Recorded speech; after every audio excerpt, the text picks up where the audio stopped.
हेडलाईनचे प्रायोजक आहेत पिंपरी चिंचवड एज्युकेशन ट्रस्टचे पिंपरी चिंचवड विद्यापीठ पुणे।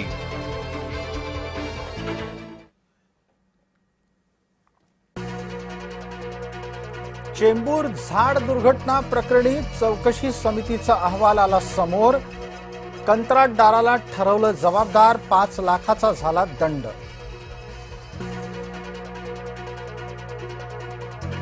इगतपुरीमध्ये पर्यटकांवर हल्ला, तरुणीची टवाळखोरांनी छेड काढल्यावरून झाला वाद, पाठलाग करत टवाळखोरांचा हल्ला। सुनेत्रा पवारांच्या अध्यक्षपदाला आव्हान, राष्ट्रीय अध्यक्षपदाची फेरनिवडणूक घ्या, पक्षातूनच मागणी।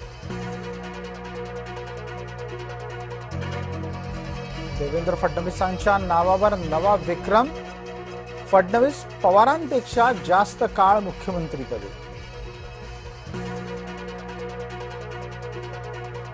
बोगस लाडक्या बहिणींचा तिजोरीवर ताण येतोय, कॅगच्या अहवालात स्पष्टता शेरे। लाखो महिलांनी पात्रता पडताळणी टाळली, सरकारनं 92 लाख महिलांना लाडकी बहीण योजनेतून वगळलं।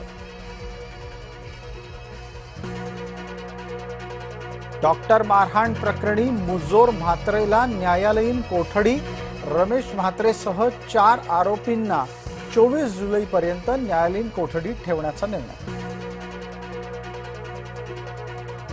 सुनेमुळे सासरा आला घायकुतीला, विनायक राऊत यांची अटकपूर्व जामिनासाठी धावाधाव।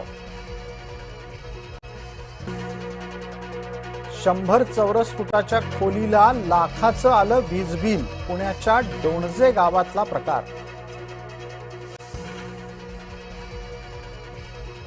रत्नागिरीतली भात शेती पुन्हा संकटात, पावसानं तडी मारल्यानं लावणीची कामं खोळंबली।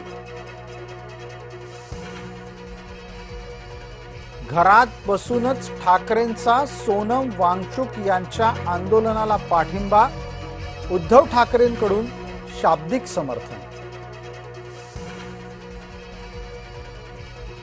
काँग्रेस सोबत असलेल्यांनी हिंदुत्व शिकवू नये, उदय सामंत यांचा उद्धव ठाकरेंना टोला। इस्लाम परवेजला फाशी द्या, संतप्त नागरिकांची मागणी, पायधुनी अत्याचार प्रकरणात आरोपीला पोलीस कोठडी।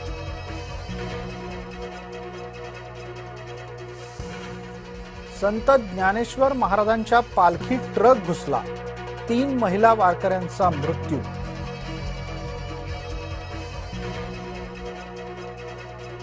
मयत वारकऱ्यांच्या वारसाला 5 लाखाचं सानुग्रह अनुदान, मुख्यमंत्री फडणवीसांची घोषणा। संभाजीनगरात 3 लाखाचं भेसळयुक्त खाद्यतेल जप्त, 2 कंपन्यांचे परवाने रद्द। नागपुरात वासनेचा घृणास्पद प्रकार उघडकीस, सरणाऱ्या गायीसोबत नागपुरात अतिप्रसंग। वाढदिवसाचा बॅनर दुचाकी स्वाराच्या डोक्यात कोसळला, ठाण्यातल्या 3 हातनाका परिसरातली घटना।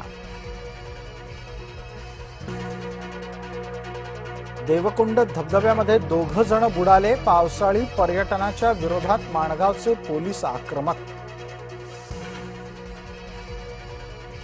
आसाममधील मुसळधार पावसानं जनजीवन विस्कटीत, घणसोलीतील गावात पुराचं पाणी।